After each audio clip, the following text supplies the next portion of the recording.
Hello बच्चों, let's read the question. The question says that the gene which can lead to the oncogenic transformation of the cells in which these are present are called option A oncogene, option B proto-oncogene, option C cellular oncogene and option D both B and C. Question ये कह रहा है कि ये ऐसा कौन सा jeans जो ऑन्कोजेनिक ट्रांसफॉर्मेशंस के लिए होता है और उसको क्या बोलते हैं। तो सबसे पहले इसके लिए की कॉन्सेप्ट समझते हैं और इसके लिए जो की कॉन्सेप्ट है हमारा की कॉन्सेप्ट है हमारा प्रोटो ओंकोजिन प्रोटो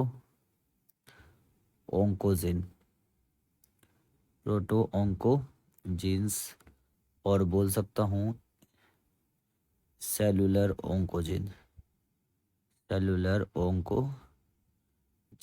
प्रोटो एंकोजिन्स और सेलुलर एंकोजिन्स क्या होता है, जैसे जीन दैट इंड्यूस सेलुलर पोलरिफरेशंस, ऐसा जीन जो क्या कर सकता है, सेलुलर पोलरिफरेशंस करता है। ये जीन्स क्या करता है, ग्रोथ फैक्टर के लिए रिस्पॉन्सिबल है, ग्रोथ फैक्टर रिसेप्टर के लिए रिस्पॉन्सिबल है, ट्रांसक्रिप्शंस के लिए रिस्पॉन्सिबल है, एक्सट्रैक्ट्रा। तो बोल सकते हैं जो जीन होता है, जीन दैट इंड्यूस सेलुलर प्रोलिफरेशंस, ये क्या करता है, सेल्स के नंबर को पॉलिफ्रेट करता है, बढ़ाता है। और ये क्या कहलाता है, हमारा प्रोटो ओंकोजीन या सेलुलर ओंकोजीन। इसको प्रोटो ओंकोजीन्स या सेलुलर ओंकोजीन्स बोलते हैं।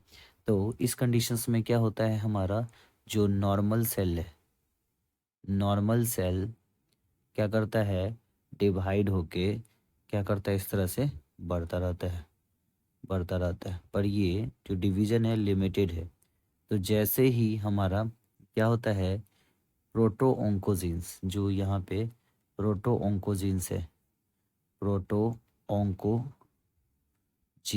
ट्रांसफॉर्म होके क्या बना लेता है, ओंकोजीन। यानी जो जीन्स है वो क्या हो गया, ओंकोजेनिक ट्रांसफॉर्मेशंस कर लिया, बना लिया ओंकोजीन। अब ये ओंकोजीन्स में क्या होता है, ये जो सेल है, ये नॉर्मल सेल है, ये नॉर्मल सेल्स का कैसा हो गया, एबनॉर्मल ग्रोथ हो गया, नॉर्मल सेल का एबनॉर्मल ग्रोथ हो गया।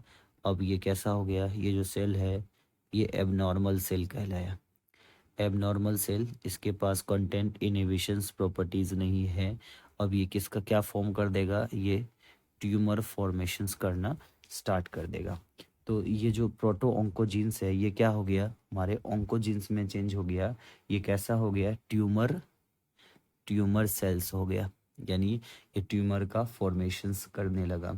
तो यानी प्रोटो ओंकोजीन्स चेंज हो गया किस में, ओंकोजीन्स में। जो ओंकोजीन्स है वो क्या होता है, आगे कॉन्टैक्ट इन्हिबिशन प्रॉपर्टीज़ को ख़त्म कर देते हैं। सो हमारा जो फाइनल आंसर होगा, final answer of this question is options number D, both B and C. Hope you understood it well. Best of luck.